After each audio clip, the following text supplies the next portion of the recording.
Bismillahirrahmanirrahim. Assalamu alaikum, my dear students. I hope all of you are fine. I'm your science teacher with today's Zoom Science online class summary. In the past lectures, you have learnt about the digestive system and how digestion occurs. Today, we will discuss about two topics. Number one, what happens to the excess of nutrients in the body? And number two, the problems regarding the digestive system. After that, I'm going to discuss the work from home project assignment number 2. Okay, let's start our lecture. Both the topics are on page 5 and 6 of your book. Dear students, as you know that in the mouth, stomach and small intestine, larger molecules of carbohydrates, proteins and fats, they are converted into simple smaller molecules and get absorbed into the bloodstream and then carried to the liver where it gets stored and then distributed to each and every cell of your body. Now the question arises that what happens to the excess of glucose, carbohydrates, amino acid, water, mineral salts, fibers and other undigested material in your body. Glucose, which is one of the simple form of carbohydrate, it is needed for respiration. A constant supply of glucose circulates in the body. If there is too much glucose, what happens that the liver, it converts it into insoluble glycogen. This glycogen is stored in the muscles of our body. And glycogen can be changed back into glucose when it is needed. Now, what happens to excess carbohydrates? They are converted into fats, and this is the reason why people get obese. They are overweight because they are taking more and more carbohydrates.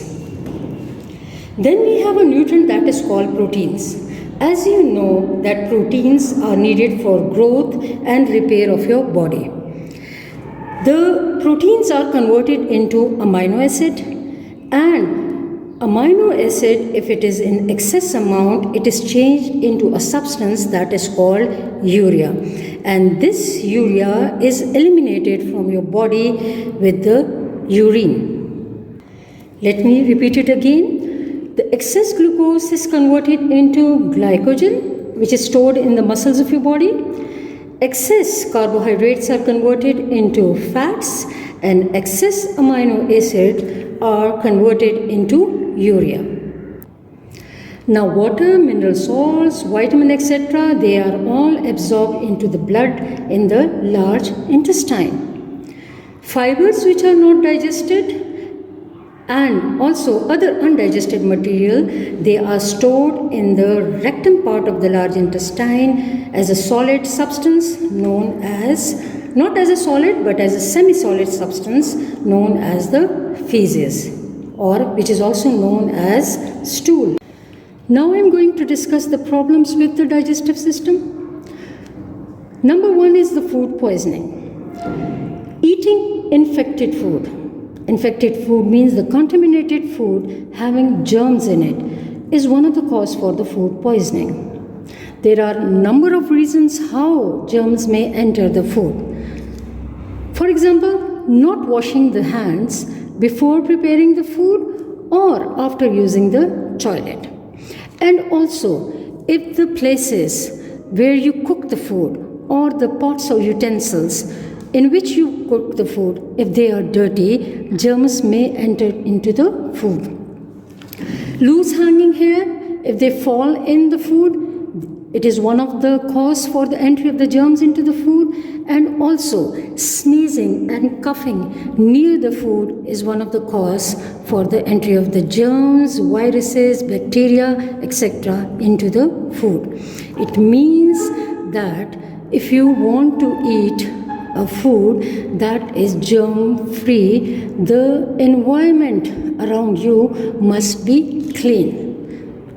And also taking some precautions before preparing the food. Another problem is of the indigestion. What is indigestion? Indigestion is a discomfort in the upper abdomen or upset of the stomach, and it causes a burning sensation which may lead to another disease that is called the ulcer. Ulcer is the inflammation of the stomach walls. Indigestion occurs if you eat the food too quickly and not chewing it well. At that time, what happens that the stomach produces extra gastric juices and acids. If a person belches, what happens that this acid and the gastric juices, they come up to the gullet, and it causes a burning sensation which is commonly known as the heartburn. There is a remedy for curing the heartburn, and that is to take an alkaline medicine like mucane, etc., which will neutralize the acid. If a person has a frequent indigestion problem, the walls of the stomach will be eaten up by the acid, and the person will get the ulcer problem, which is very painful. Other reasons for the ulcer is the workload, problems, tensions, worries, etc. in elderly people and middle-aged people specifically. Another disease or problem caused by taking infected food is diarrhea. Our normal habit for passing out the stool is once or twice in a day. This is also called our normal bowel movements. In diarrhea, what happens that the bowel movements become loose or watery. He or she who is suffering from a diarrhea is passing loose or watery bowel movements 3 or more times in a day. Why diarrhea occurs? Because the lining of the intestine, it is not absorbing the fluids in a proper way, and it is also actively secreting some more fluids. This may cause infection or inflammation in the intestinal walls. There are some other symptoms of diarrhea as well, that accompanied with the loose and watery bowel movements, and that are a person may suffer painful abdominal cramps. He or she may have nausea or they may vomit. Fever is also accompanied with the diarrhea. Bloating and weakness in the body is also felt. Diarrhea may cause dehydration. Dehydration means lack of water in the body, especially in the young children and older people. Some of the symptoms of dehydration in adults may cause thirst, lack of energy in the body, passing less urine than normal, dizziness in the head or lightheadedness, and if the back side of the skin of your hand is pinched, it will not come back to its normal position. Right now I am not dehydrated, so if I pinch my skin, it comes back to the normal. So if a person is having diarrhea or he is dehydrated, his skin will not come back to its normal position. Many cases of the diarrhea are self-limiting and does not need any specific treatment. However, it is important in any case of diarrhea to stay hydrated by drinking plenty of liquids. You can also take some medication to avoid further complications. Another very serious problem regarding the digestive system is constipation. It is quite different from the diarrhea. In diarrhea, what happens that the bowel movements are loose and watery, but in constipation, what happens that the stools are quite dry and hard. Our bowel movement is quite painful and stools are very difficult to pass out. And you have a feeling that you are not fully emptied your bowels. As I have told you that our normal bowel movements are once or twice in a day. But however, having fewer than 3 bowel movements a week is technically the definition of constipation. Now, constipation happens when the colon, one of the part of the large intestine, it absorbs too much water from the waste, stool or feces, which dries out the stool and make it very hard and difficult to push out of the body.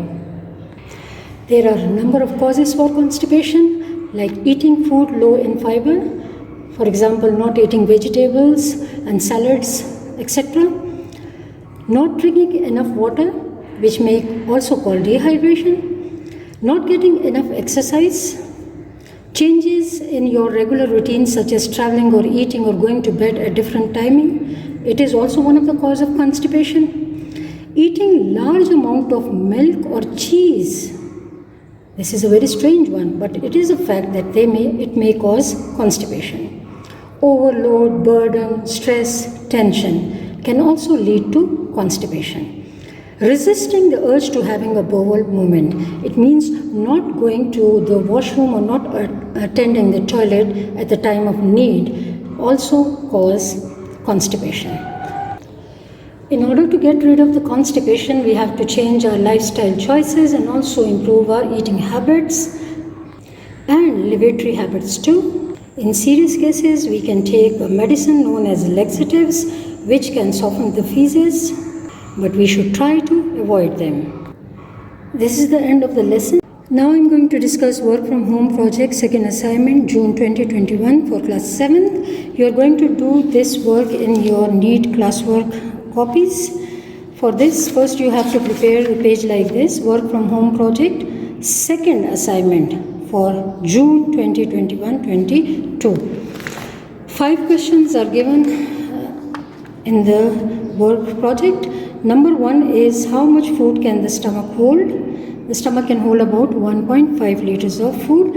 What is the length and diameter of small intestine? Length of the small intestine is about 7 meters and diameter of the small intestine is about 3 centimeter. Which organ makes bile and where it is stored? Bile is made in the liver and it's stored in the gallbladder. What happens to excess carbohydrates? Excess carbohydrates are converted into fats. And what is meant by the food poisoning? Food poisoning means eating infected food or contaminated food with germs. You have to do these questions in neat writing and with good presentation. This is all about today's lecture. See you next week. Until then, Allah Hafiz.